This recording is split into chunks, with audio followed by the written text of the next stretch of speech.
നമസ്കാരം. 9 മാസമായി അന്താരാഷ്ട്ര ബഹിരാകാശ നിലയത്തിൽ കുടുങ്ങിക്കിടക്കുന്ന സുനിത വില്യംസിനെയും ബുച്ച് വിൽമോറിനെയും രക്ഷിക്കാനുള്ള സ്പേസ് എക്സ് ക്രൂ 10 ദൗത്യം വിജയകരമായി ലോഞ്ച് ചെയ്തു. 4 അംഗങ്ങളുമായുള്ള സംഘത്തെയാണ് ദൗത്യത്തിനായി അന്താരാഷ്ട്ര ബഹിരാകാശ നിലയത്തിലേക്ക് അയച്ചിരിക്കുന്നത്. ഫ്ലോറിഡയിലെ കെനഡി സ്പേസ് സെന്ററിൽ നിന്നും ഇന്ത്യൻ സമയം 5 മണിക്ക് ഫാൽക്കൺ 9 റോക്കറ്റിൽ ക്രൂ ഡ്രാഗൺ ക്യാപ്സ്യൂൾ ഘടിപ്പിച്ച് വിക്ഷേപണം നടത്തി. നാസയും സ്പേസ് എക്സും ചേർന്നാണ് ദൗത്യത്തിന് നേതൃത്വം നൽകുന്നത്.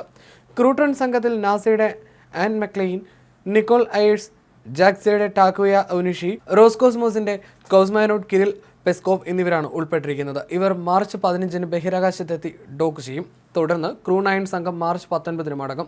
കഴിഞ്ഞ ദിവസം ഇവർക്ക് പകരക്കാരായി 4 ബഹിരാകാശ സഞ്ചാരികളെ എത്തിക്കുന്നതിന് ക്രൂ 10 എന്ന പേരിൽ ദൗത്യത്തിന് ഒരുങ്ങിയിരുന്നെങ്കിലും സാങ്കേതിക പ്രശ്നങ്ങളെ തുടർന്ന് അവസാന നിമിഷം ഉപേക്ഷിച്ചിരുന്നു. ക്രൂ 10 മിഷന്റെ വിക്ഷേപണം മാർച്ച് 12-ന് നടത്താനായിരുന്നു പദ്ധതി. എന്നാൽ റോക്കറ്റിന്റെ ഗ്രൗണ്ട് സിസ്റ്റത്തിലുണ്ടായ പ്രശ്നം കാരണം വൈകിപ്പിക്കേണ്ടി വന്നു.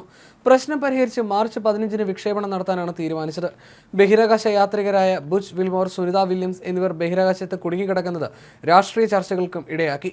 US president Donald Trump, SpaceX CEO Elon Musk എന്നിവർ മുൻ പ്രസിഡന്റ് ജോ ബൈഡനെ വിമർശിച്ച് ഈ സാഹചര്യത്തെ രാഷ്ട്രീയമായി ഉപയോഗിക്കുകയും ചെയ്തു.